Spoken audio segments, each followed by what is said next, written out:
You say that she broke the lease because she moved out early. You were the first person to break the lease by moving your friend and her daughter in, even after the landlord. I know you say they were already there, but when you go to the landlord and the landlord asks you for permission to put a third person on the lease, the landlord told you no. She told you no, and that person stayed there, and the person who you're on the lease with doesn't approve. That's a problem. You were the first person. You were the first person that broke the lease. Well, she's telling me today she didn't approve. You don't have it in writing, and you told me your landlord told you no.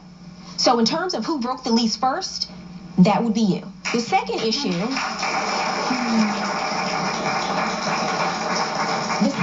I have is you're suing for back rent, but then you have this agreement that's in writing where when she moved out, you agree to her moving out, you let her off the hook with this written agreement. I tell people all the time, most of these cases, when I come in and someone leaves, no one puts these things in writing.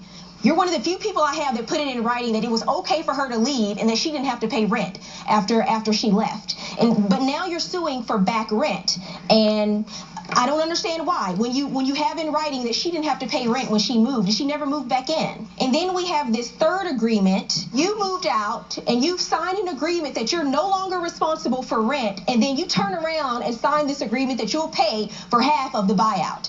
And this is a binding contract. This is a binding agreement. The two of you made a mess, but you have all of these agreements now, that these breaches that have occurred, and all of these agreements in place now, and I'm going to enforce what I have here. So you then agree to, for whatever reason, pay for half of this lease buyout that she clearly paid. I mean, she has the check. She paid $5,775. I'm not ordering her to pay any of the rent you say she owes because you forgave the rent. I am going to order you to pay half of the lease buyout. I think that's fair. So that's $2,887.50 judgment for the plaintiff.